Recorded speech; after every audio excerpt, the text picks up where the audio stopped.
Esther chapter 4 through chapter 7. When Mordecai learned all that had occurred, he tore his clothes, put on sackcloth and ashes, went into the middle of the city, and cried loudly and bitterly. He only went as far as the king's gate, since the law prohibited anyone wearing sackcloth from entering the king's gate. There was great mourning among the Jewish people in every province where the king's command and edict came. They fasted, wept, and lamented, and many lay on sackcloth and ashes. Esther's female servants and her eunuchs came and reported the news to her, and the queen was overcome with fear. She sent clothes for Mordecai to wear so that he could take off his sackcloth, but he did not accept them. Esther summoned Hatak, one of the king's eunuchs assigned to her, and dispatched him to Mordecai to learn what he was doing and why. So Hatak went out to Mordecai in the city square in front of the king's gate. Mordecai told him everything that had happened, as well as the exact amount of money Haman had promised to pay the royal treasury for the slaughter of the Jews. Mordecai also gave him a copy of the written decree issued in Susa ordering their destruction, so that Hatak might show it to Esther, explain it to her, and instruct her to approach the king, implore his favor, and plead with him personally for her people. Hatak came and repeated Mordecai's response to Esther. Him to tell Mordecai, all the royal officials and the people of the royal provinces know that one law applies to every man or woman who approaches the king in the inner courtyard and who has not been summoned: the death penalty. Only if the king extends the golden scepter will that person live. I have not been summoned to appear before the king for the last 30 days. Esther's response was reported to reply to Esther, don't think that you will escape the fate of all the Jews because you are in the king's palace. If you keep silent at this time, liberation and deliverance will come to the Jewish people from another place, but you and your father's house will be destroyed. Who knows? Perhaps you have come to the kingdom for such a time as this. Esther sent this reply to Mordecai, go and assemble all the Jews who can be found in Susa and fast for me. Don't eat or drink for 3 days, night and day. I and my female servants will also fast in the same way. After that, I will go to the king, even if it is against the law. If I perish, I perish. So Mordecai went and did everything Esther had ordered him. On the third day, Esther was facing it. The king was sitting on his royal throne in the royal courtroom, facing its entrance. As soon as the king saw Queen Esther standing in the courtyard, she won his approval. The king extended the golden scepter in his hand toward Esther, and she approached and touched the tip of the scepter. What is it, Queen Esther? The king asked her. Whatever you want, even to half the kingdom, will be given to you. If it pleases the king, Esther replies, may the king and Haman come today to the banquet I have prepared for them. The king commanded, hurry and get Haman so we can do as Esther has requested. So the king and Haman went to the banquet Esther had prepared. While drinking the wine, the king asked Esther, whatever you ask will be given to you. Whatever you want, even to half the kingdom, will be done. Esther, and if it pleases the king to grant my petition and perform my request, May the king and Haman come to the banquet I will prepare for them. Tomorrow I will do what the king has asked." That day Haman left full of joy and in good spirits. But when Haman saw Mordecai at the king's gate, and Mordecai didn't rise or tremble in fear of his presence, Haman was filled with rage toward Mordecai. Yet Haman controlled himself and went home. He sent for his friends and his wife Zeresh to join him. Then Haman described for them his glorious wealth and his many sons. He told them all how the king had promoted him in rank and given him a high position over the other officials and the royal staff. "What's more," Haman added, "Queen Esther has invited no one but me to join the king at the banquet she had prepared. I am invited again tomorrow to join her with the king.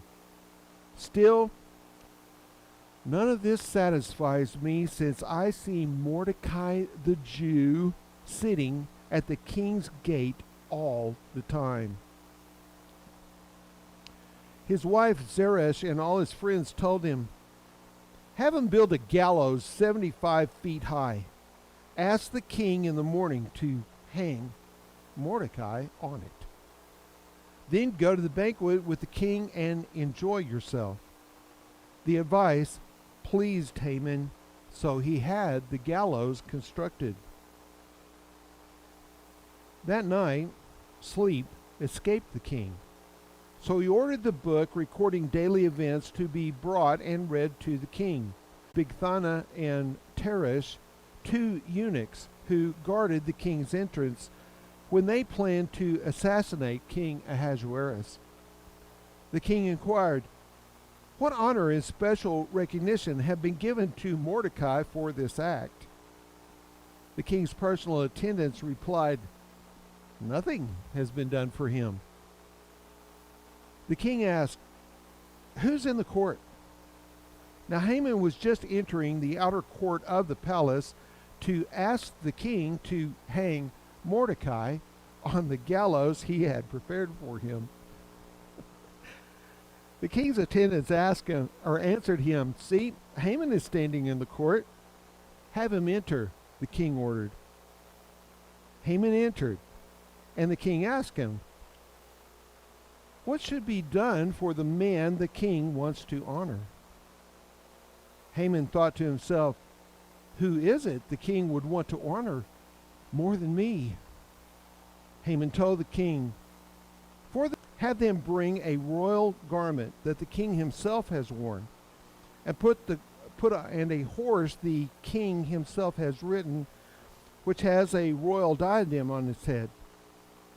Put the garment and the horse under the charge of one of the king's most noble officials.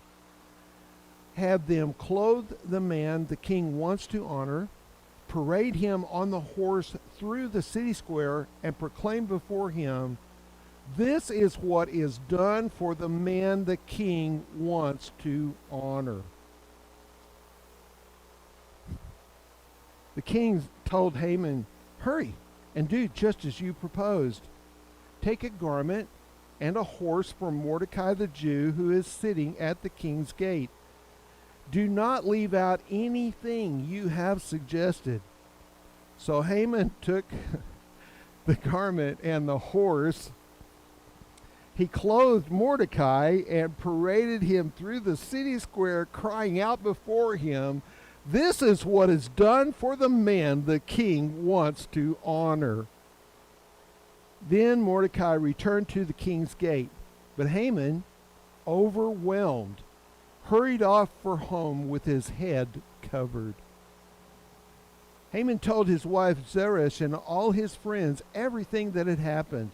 His advisors and his wife Zeresh said to him, "If Mordecai, before whom you have begun to fall, is Jewish, you won't overcome him, because your downfall is certain." While they were still speaking with him, the eunuchs of the king arrived and rushed Haman to the banquet Esther had prepared. The king and Haman came to feast with Esther the queen. Once again, on the second day, while drinking wine, the king asked Esther, "Queen Esther, whatever you ask will be given to you. Whatever you seek, even to half the kingdom, will be done." Queen Esther answered, "If I have obtained your approval, my king, and if the king is pleased, spare my life. This is my request, and spare my people. This is my desire. For my people and I have been sold out to destruction, death, and extermination. If we had merely been sold as male and female slaves, I would have kept silent. Indeed, the trouble wouldn't be worth burdening the king." King Ahasuerus spoke up and asked Queen Esther, "Who is this? And where is the one who would devise such a scheme?" Esther answered, "The adversary and enemy is this evil Haman." Haman stood terrified before the king and queen.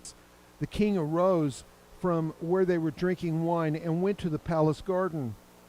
Haman remained to beg Queen Esther for his life, because he realized the king was planning something terrible for him.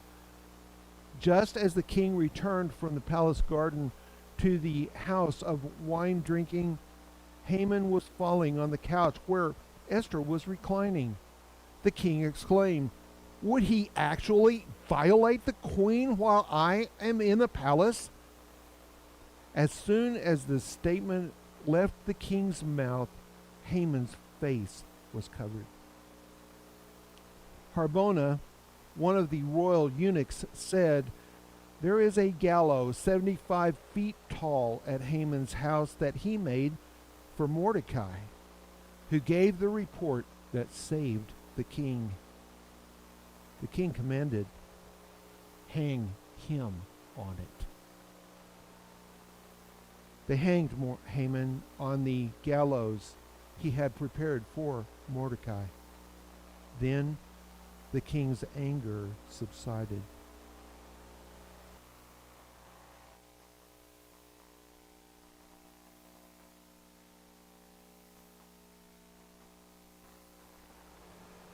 First Corinthians 12, 1 through 26.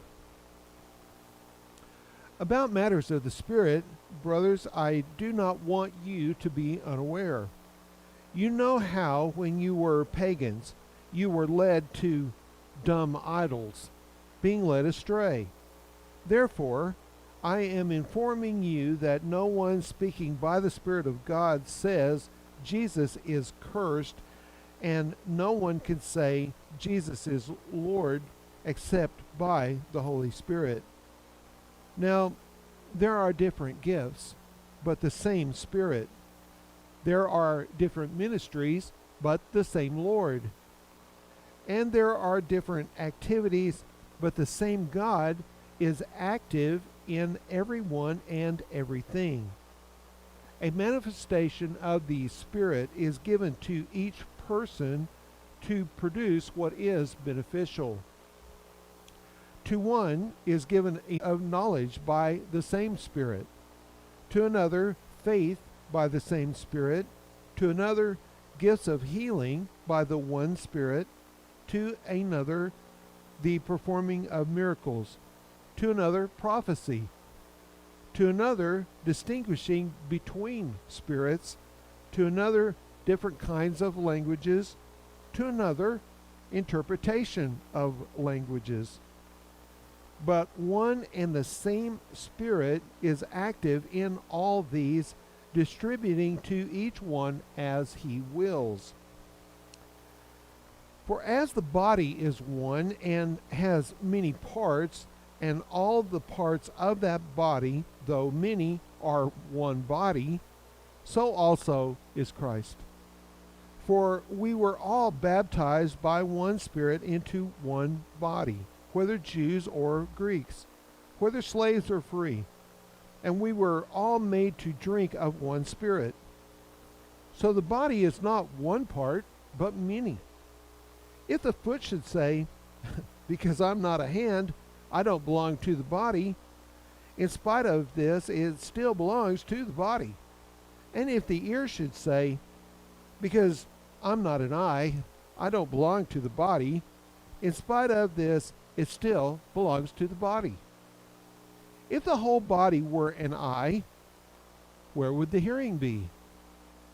If the whole were an ear, where would be the sense of smell? But now God has placed the parts, each one of them, in the body just as He wanted. And if they were all the same part, where would the body be? Now there are many parts, yet one body. So the eye cannot say to the hand, I don't need you. Nor again the head to the feet, I don't need you. On the contrary, all the more, those parts of the body that seem to be weaker are necessary. And those parts of the body that we think to be less honorable, we clothe these with great honor, and our unpresentable parts have a better presentation.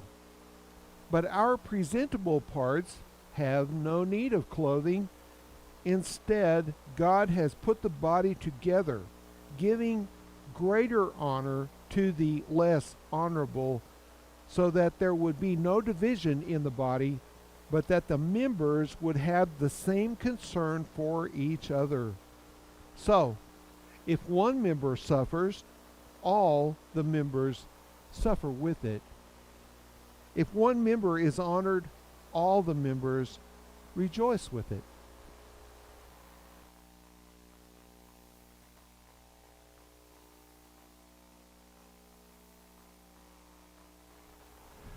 Proverbs 21, verse 21 and 22.